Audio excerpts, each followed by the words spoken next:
talk about food instead. Apparently that's more interesting than fighting fires. Where did we get to yesterday? Mazonos, right? Mazonot.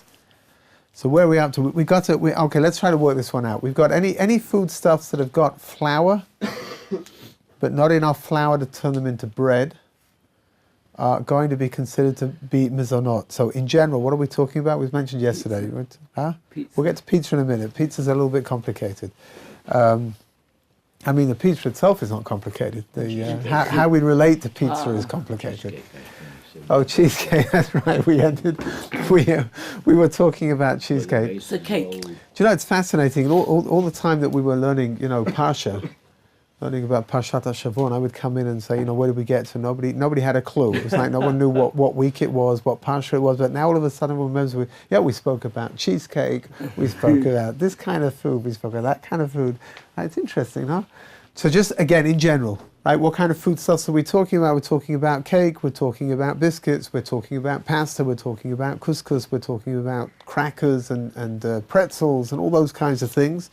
They don't have a din of being bread, and therefore you need to make a mizonot over them. Right? Now, again, the difference between making a mizonot and making a different kind of a bracha is what after bracha you're going to make. We'll talk about rice in a minute as well, because that's also a little bit complicated. Yeah. I don't know whether we covered that. What is the difference between hamotzi and bread in terms of the majority ingredient is flour? Yeah. So what's the? The evidence is like this. It's not an easy answer to. It's not an easy question to answer. I was going to say not an easy answer to question, but that's not. That certainly doesn't make very much sense. Although I noticed it didn't really raise any eyebrows over here. So,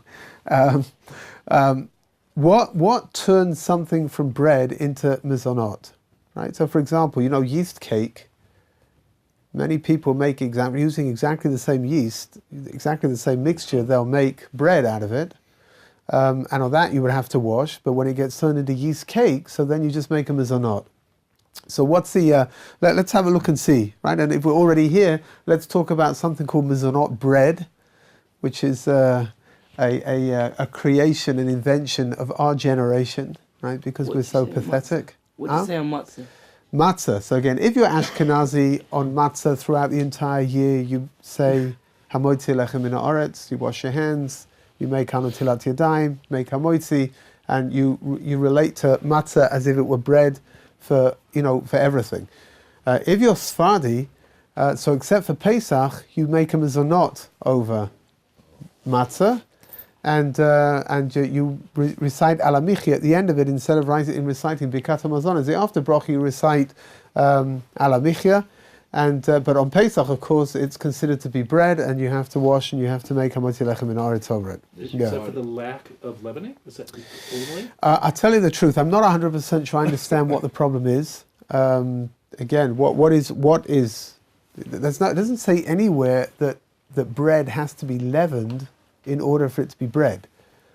Right? So it's not. That's really not what's defining. Maybe it's just the shortness of the whole process that brings it into being. I don't know. Please later I'll try to look into it and work out what why we have these differences of opinions amongst Ashkenazim and the Sephardim. The Sephardim, if they have to make, they don't have bread. They have 2 matzahs for like a Mishnah. Still say Mishnah. I think then you would be able to wash and you would be able to say Motzi Lechem min Haaretz. That wouldn't be very much different from. Yeah.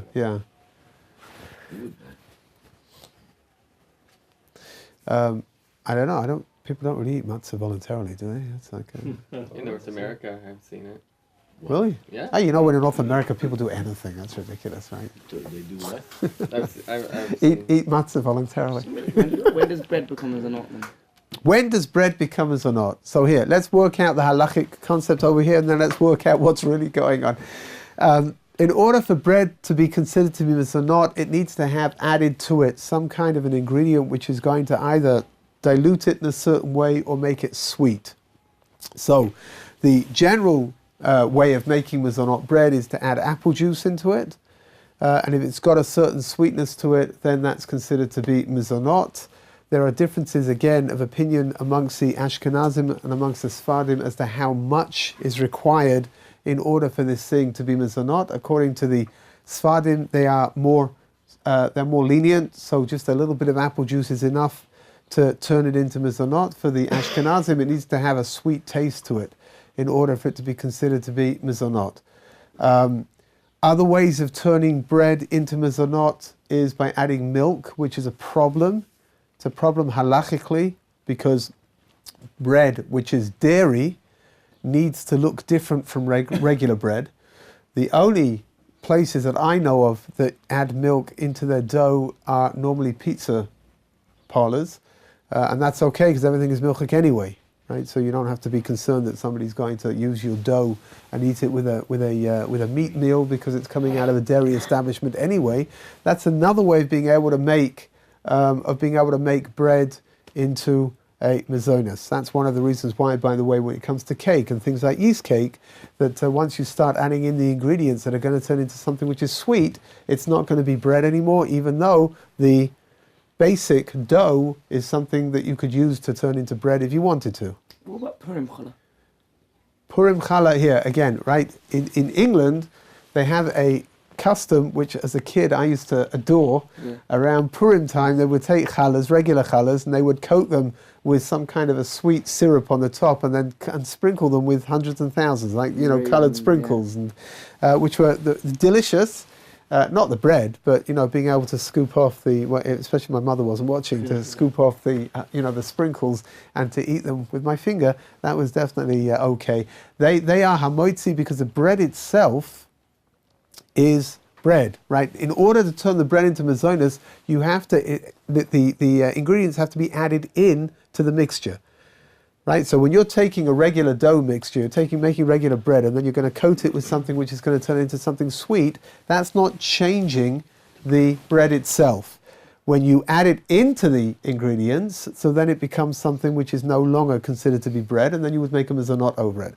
You do have, interestingly enough, here in Israel as well, challahs that are baked with raisins inside, especially around Rosh Hashanah time, but some people eat them all the year round.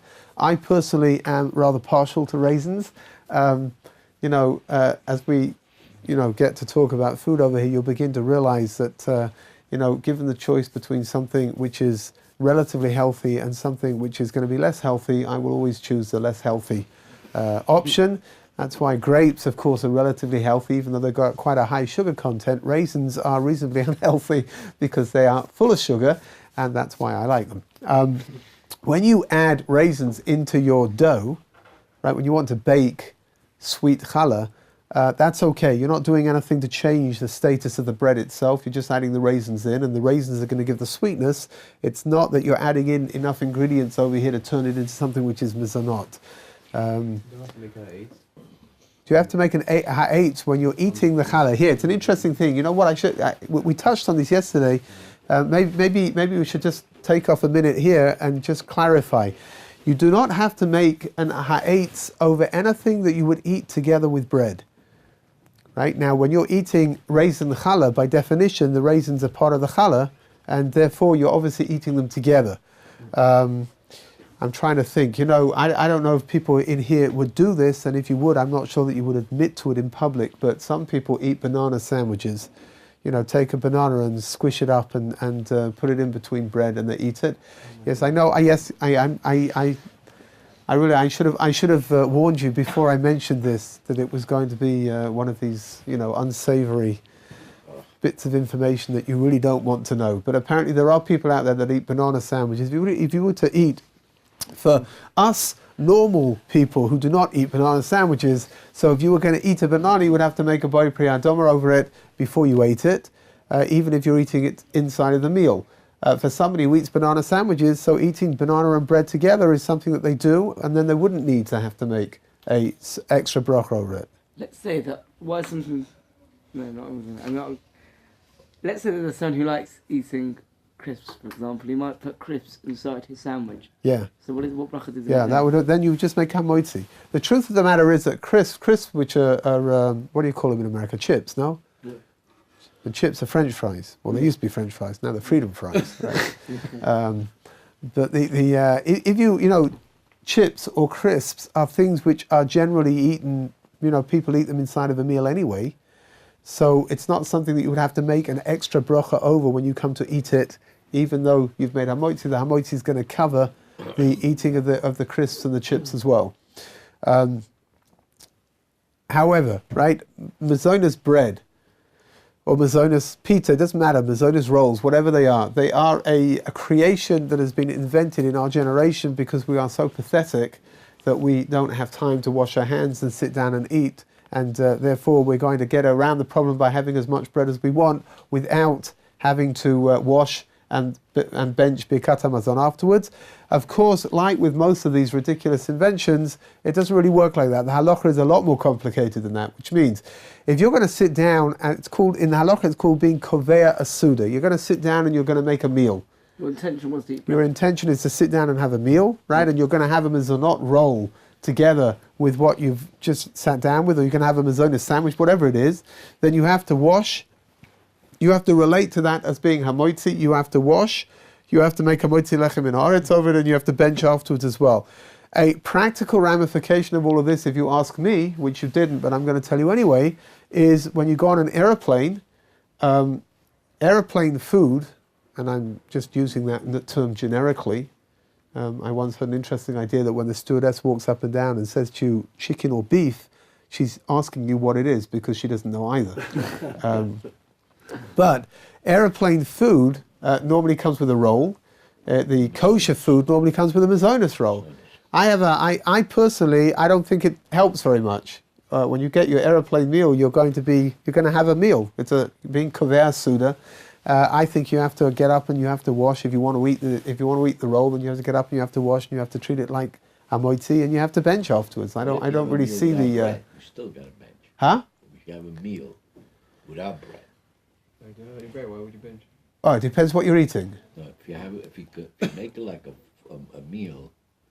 Some people say I'm going to wash, but they have chicken or rice, and it becomes a meal. Yeah.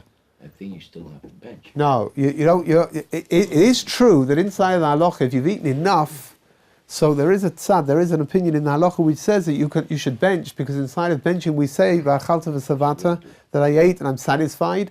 And if you ate and you were satisfied, so there is an opinion that says that even though you didn't wash, you should bench afterwards.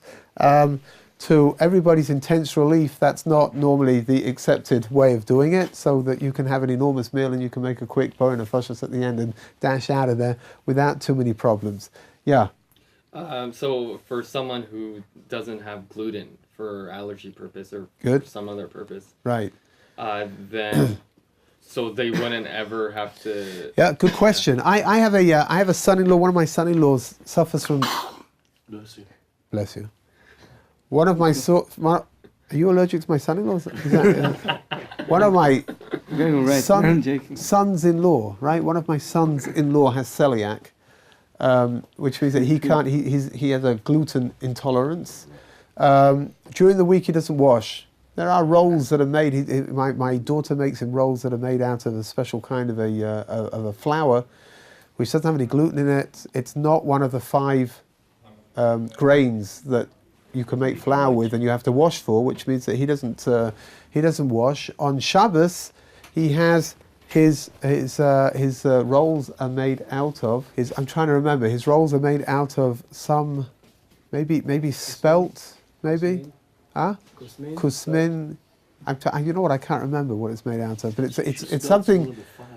Yeah, right. So it's made out of something that he has to wash for and he has to bench over. Even though it's not the kind of stuff but most people don't use it. On Pesach, and again because of matzah is also a problem. There's special. I can't remember whether it's made out of oat or spelt. I can't remember. But Probably also, spelt. one of those. Are you gluten intolerant? There was a period of time where I wasn't having any gluten, and I was getting spelt, and I got spelt matzah for. Yeah. Okay. So maybe that's what it is. I don't know. You look like a pretty intolerant fellow to me, so I'm not surprised to hear this. I'm really not. But that, yeah. So the emphasis is like this: that he eats. He very rarely washes during the week.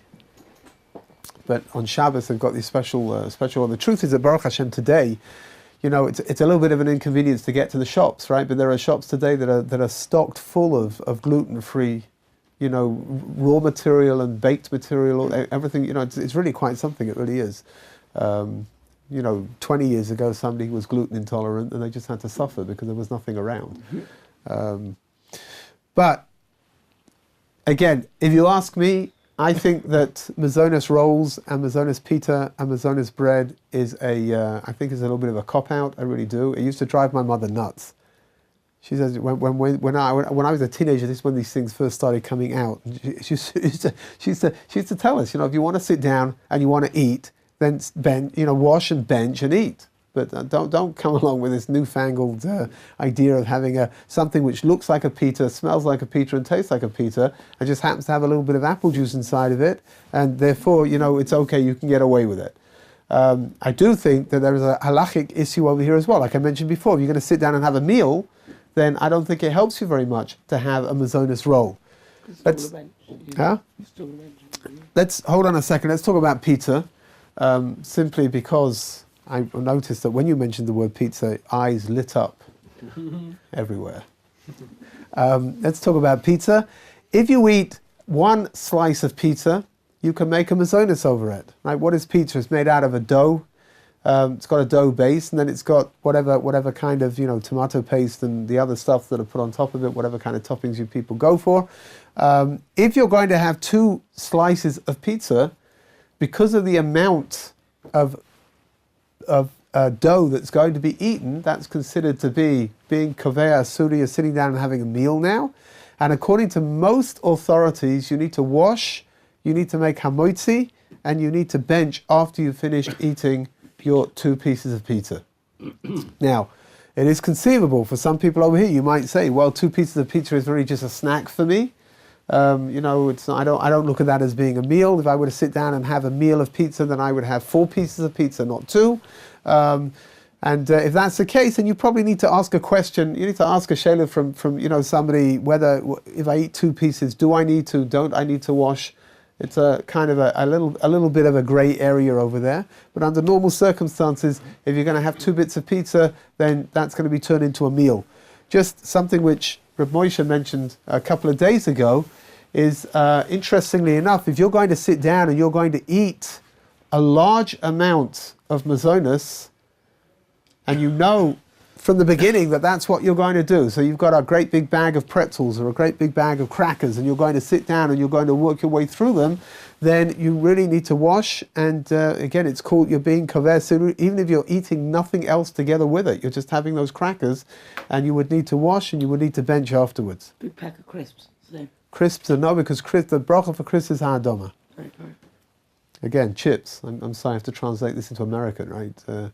Crisps are chips, and chips are French fries. So now they're freedom fries, but whatever. Chips and fish? Huh? You're English, Rabbi. Yes. You don't say in England chips and fish? Yes, they do. That's Again. French fries.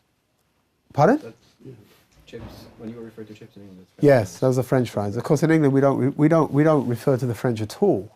That's a little. That's right. It's a little bit of a sensitive issue over here. So. Right.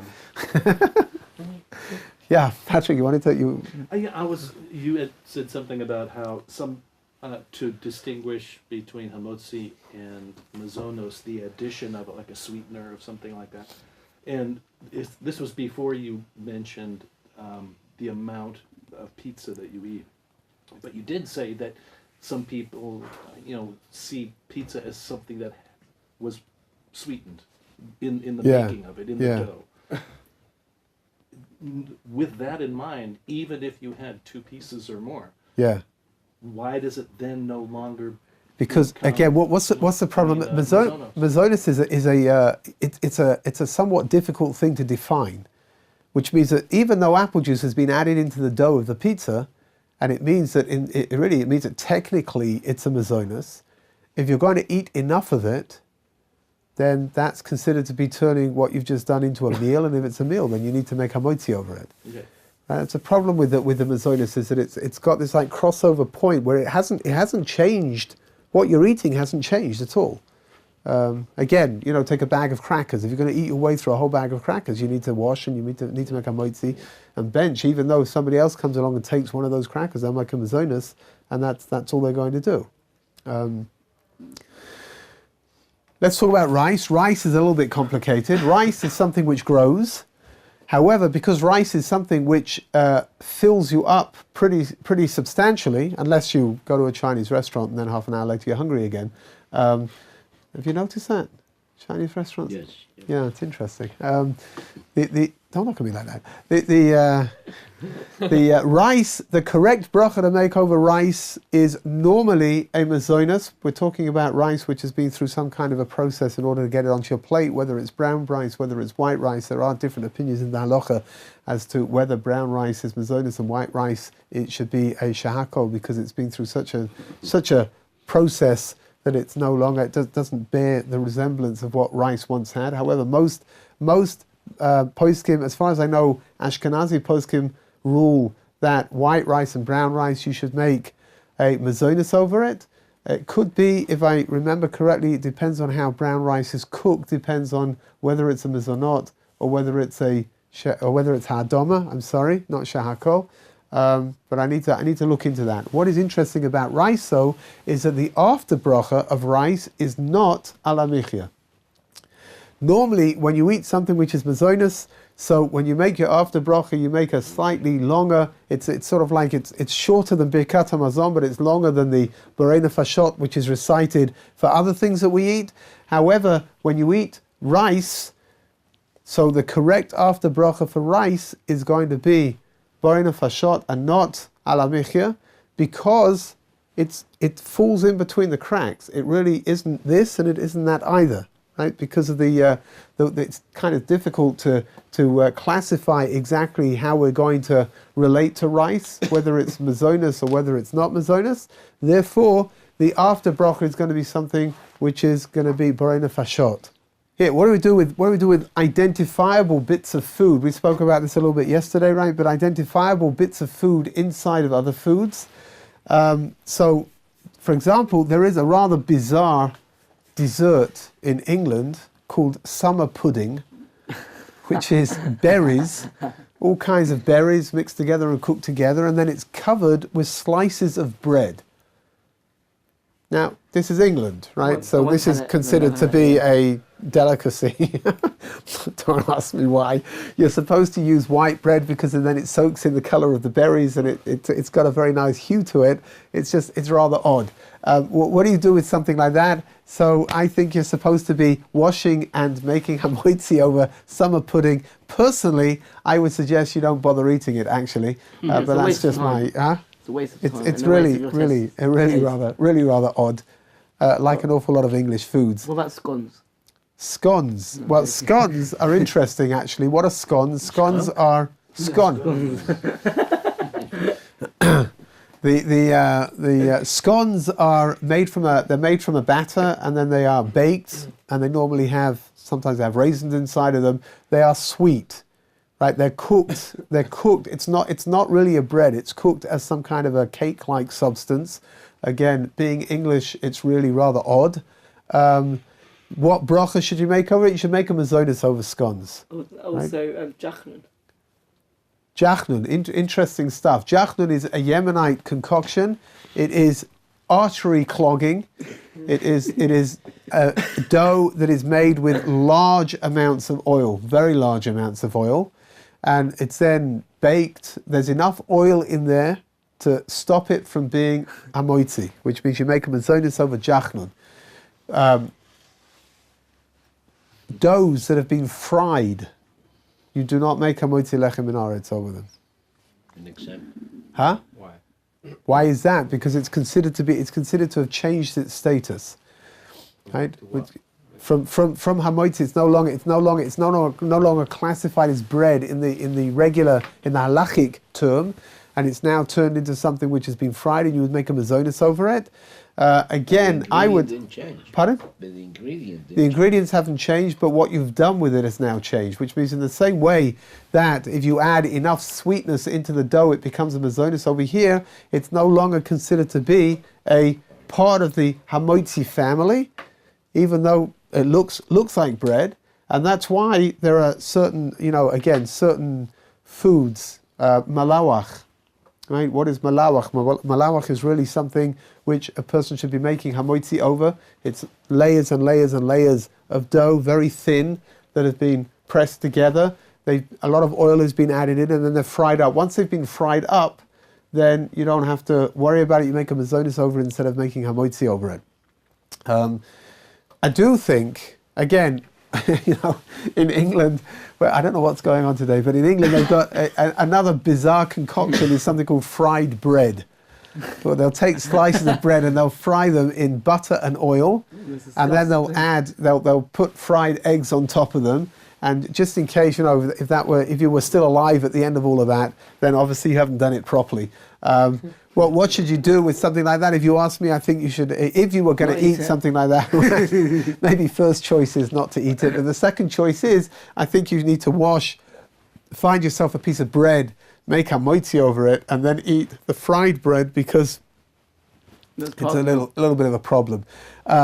Here, an interesting halachic dilemma, croutons. How do you make croutons? You take bread, leftover bread, and you toast them. Normally, if you put enough oil in them, they actually taste quite good. Put some salt on them, a little bit of spices, and you can do all kinds of things with them. What do you do with something like that? So it really depends on, interestingly enough, it depends on the status of the bread that's being used. If the bread was made in order to make croutons, then you make a mazonis over them and you do not make hamoitzi over them. If they were just like most croutons, they were leftover bread that you want to do something with them rather than throw them out, they're beginning to get a little bit stale. And if you make croutons, then you can turn them into something edible. Then they retain their status of being of hamoitzi, and you need to wash before you eat them. With cholent and say, I don't know, barley, so you're going to say a mazonos, but it's the kind of, it's Eretz Yisrael croutons, the yellow ones, the ones kids go crazy over. I mean, kids are crazy here anyway, so... That doesn't change anything, does it? No. Okay. No. Interesting enough, talking about cholent, right? Cholent is this rather odd... Unique. Sorry, cholent is this rather unique concoction. Atomic bomb. The reason why we eat cholent is because we want to prove that we are not Karaites. The Karaites believed only in the written Torah, not in the oral Torah. And one of the things that the written Torah says that you shouldn't kindle any fire on Shabbos. According to the Karaite opinion, that means that you can't have any kind of fire in your home. You can't have any light in your home on Shabbos. And in order to prove that we are not Karaites, we're very careful on Shabbos morning to eat something hot. And that's where the cholent comes from. Cholent, which according to Rashi, is comprised of two French words of chaud, which means hot and long. And you just take stuff, you throw it into pot, whatever that happens to be on the kitchen counter, that's what gets put into this thing. And it just sits there and, cooks and cooks and cooks and cooks. And at some point it gets given out on Shabbos morning.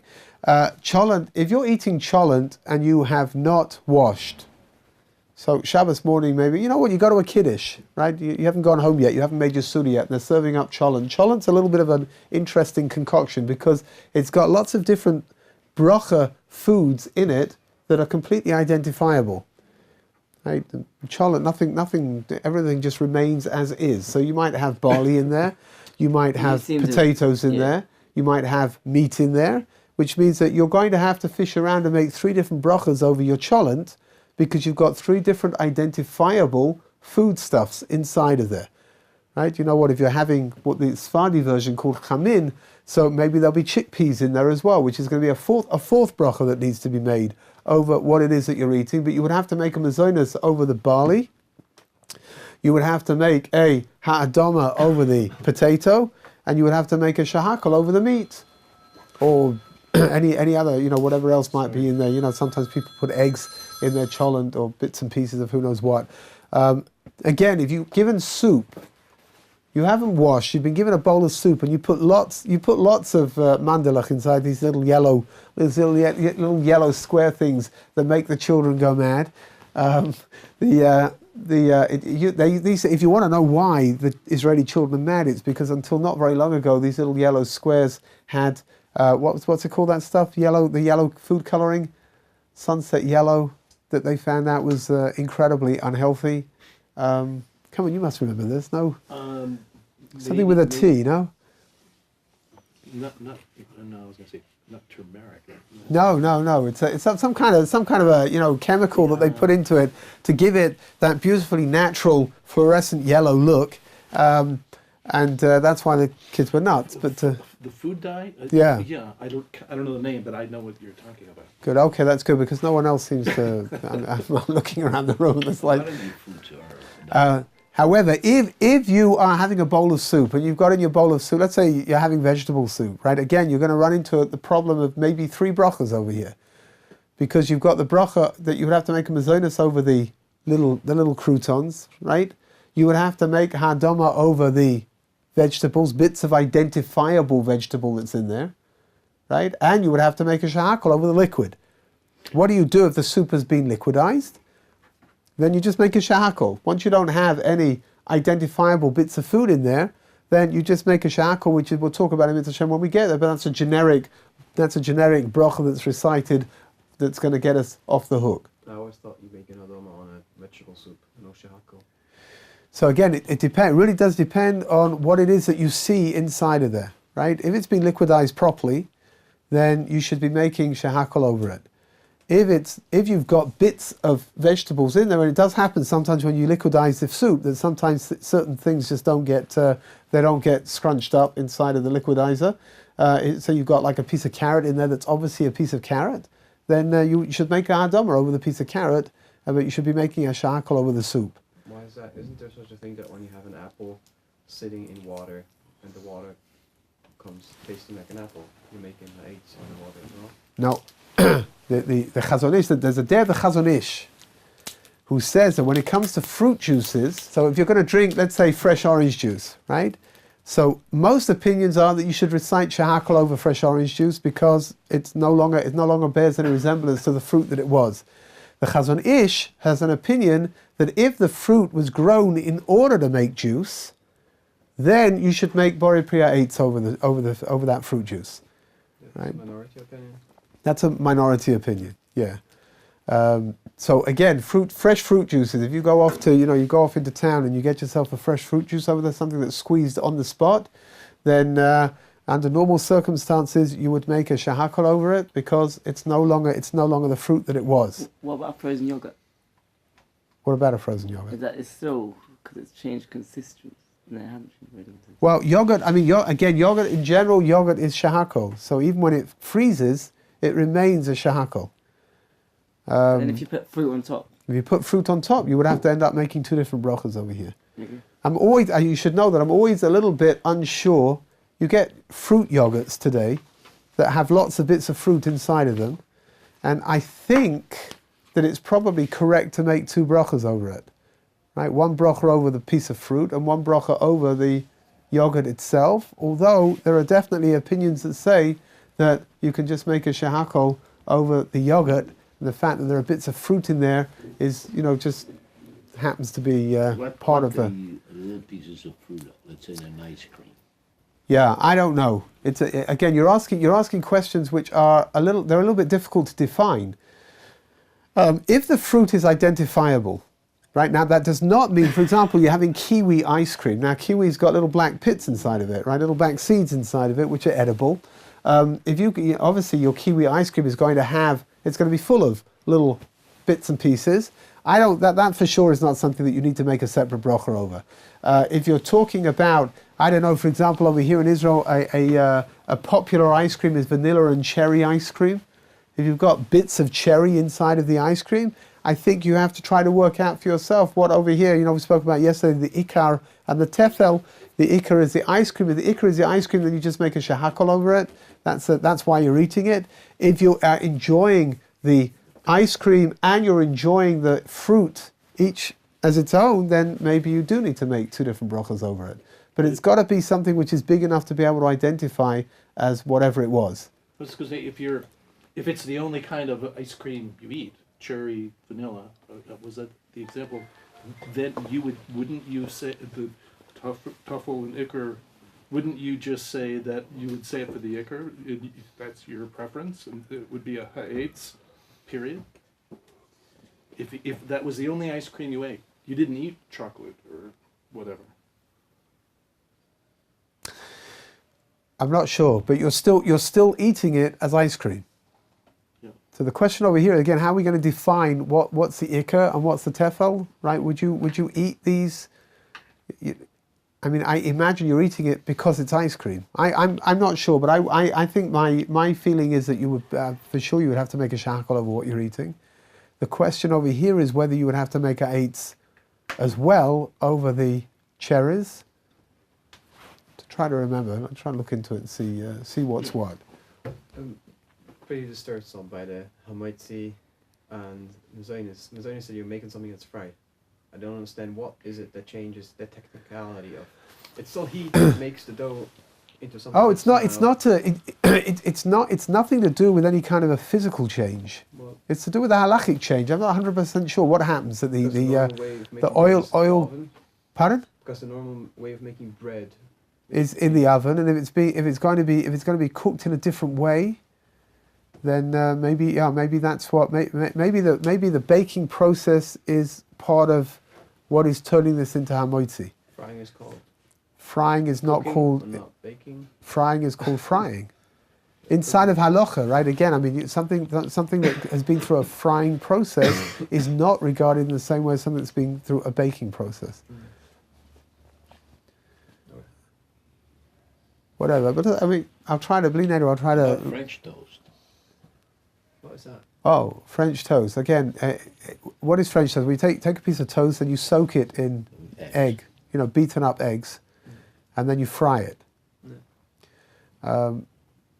See, a lot of people wash.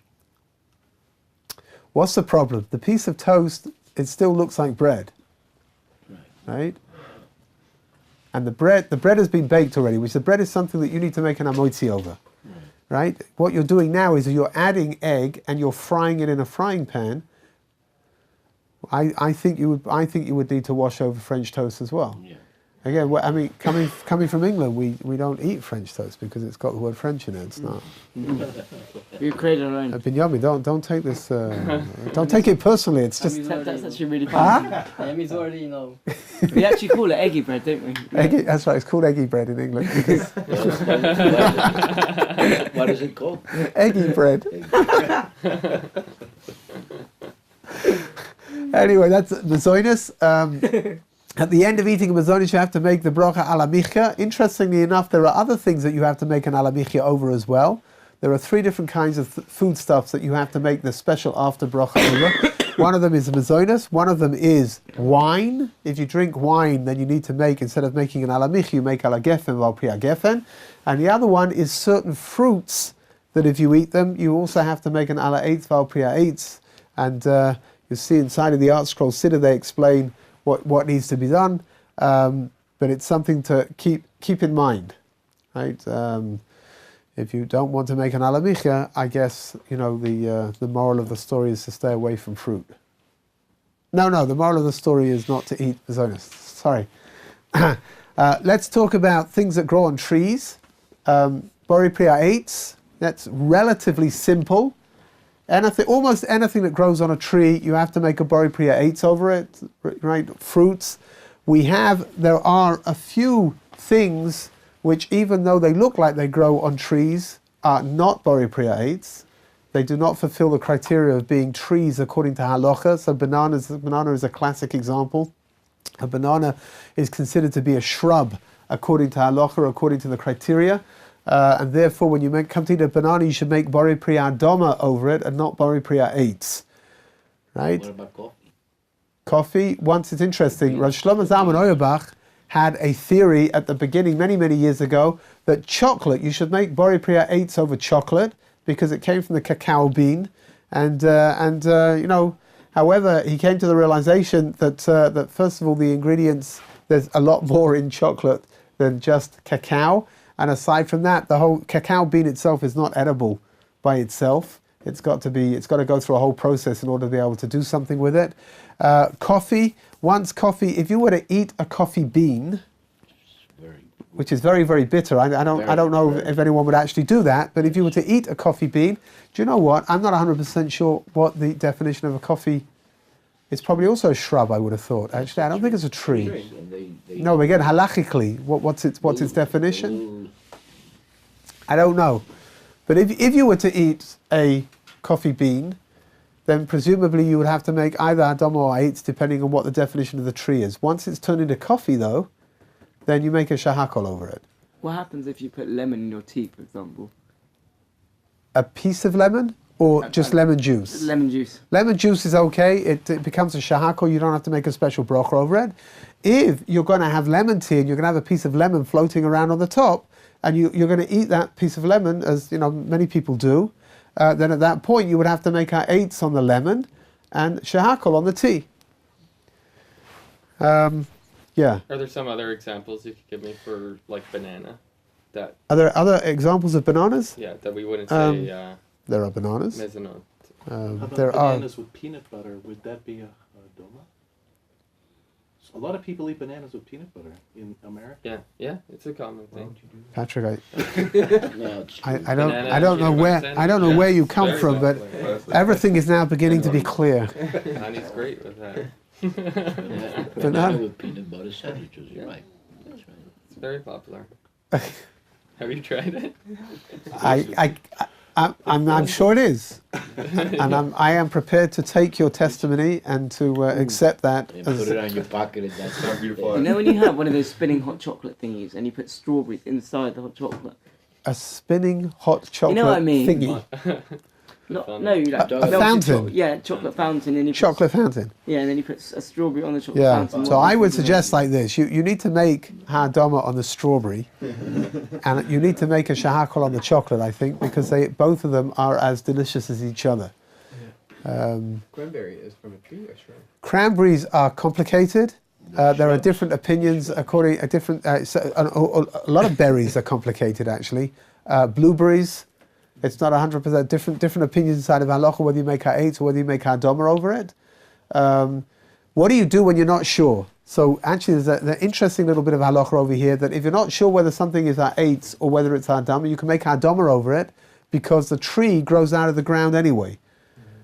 Which means that you're what's the idea? When you make the bracha, you're trying to make the bracha as exact as possible. So when you're eating something that grew on a tree, it's bori priya eitz, and that's as exact as the bracha can get. But if you're not sure, then you can make a bori priya adama.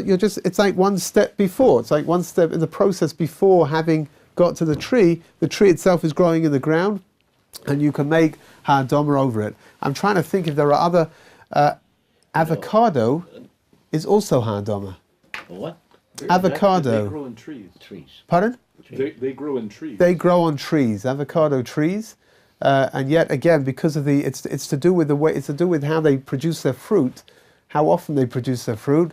Avocados are also ha'adama. I'm trying to think. I'm not sure that I can think of. You know, one thing we were brought up. I was brought up that way. The stalks of the sugar cane. Yeah. That you used to take. So that I think you should make ha'adama over that. Adama, my father Yeah. says adama, because you would take the stalk. And it was good. It's sweet. Excellent. Yeah. And also, tomatoes and the coconut. Yeah. To get it from the trees. Yeah. There's juice inside. Yeah. So here, what do you do with coconuts? Coconuts they've got the coconut itself, and then there's coconut milk inside. If you're going to drink the milk, you need to make a shakal over it. If you, It's the fruit itself. Why don't you make that? Because the you make a bori priya eitz over the coconut, Yeah. over the fruit, Right. but the juice inside it's a separate entity Why is it's not squeezed like you squeeze something out of orange? because to make it alcohol? it's No, something which exists. I mean, it exists. The coconut. I can't, you can't say, Separate it? Is that yeah, the you idea? can't, You can separate you it? can't say that it exists without the coconut because obviously it needs the coconut to be in there. But it's a liquid, right? Which means that it takes on the bracha of a liquid as opposed to the bracha of the coconut itself. right? So if you eat, again, we used to have coconuts from time to time, and if you eat the coconut itself, you make a bar priya eitz, and if you're going to drink the milk out of it, then you need to make a shakal over it. Yeah. You know, when you're going back way further, when you make a bracha, what should one be thinking of? Oh, wow, good question. Okay. Well, what are you supposed to think about when you're making a bracha? You're supposed to be thinking of the fact that HaKadosh Baruch Hu brought this for you to be able to eat. I once asked my Rabbi, how do you brachas are things that you say every day, right? You say them all day, every day. How do you retain a sensitivity to what you're doing? See people sometimes, the things already in their mouth, they haven't even finished the bracha yet, it's already, in there. So he said something very interesting, which I've used over the years. It's something which is very simple and it works very well. Just take off a nanosecond before you make the bracha and look at what you're making the bracha over.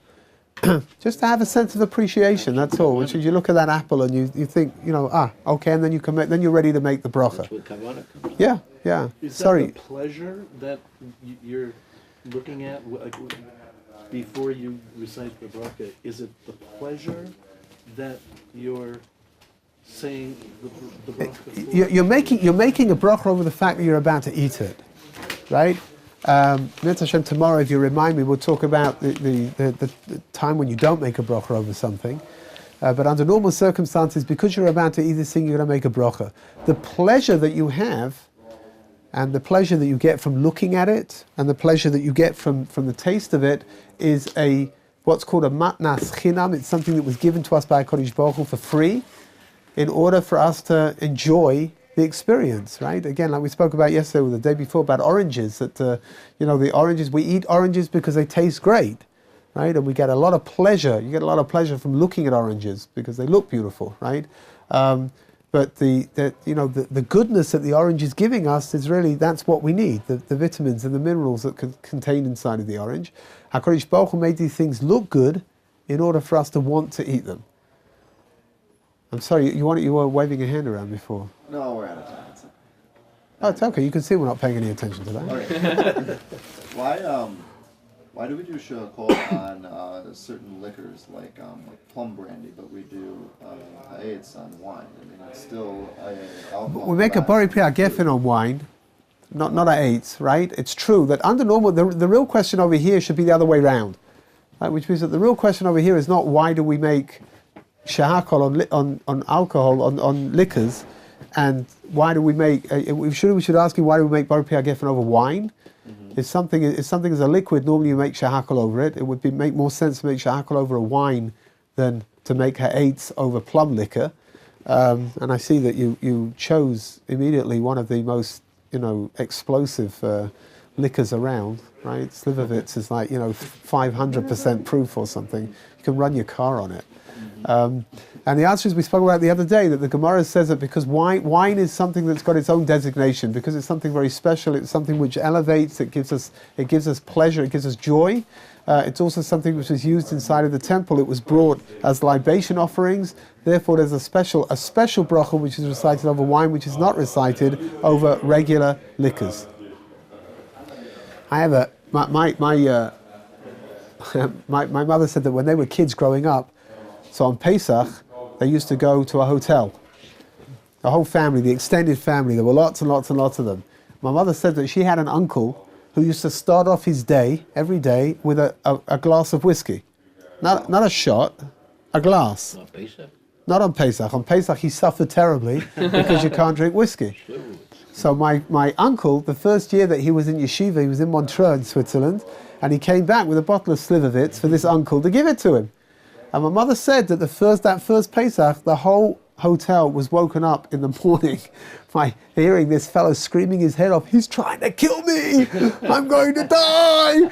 Because Slivovitz, however strong whiskey is, Slivovitz is like twice as powerful.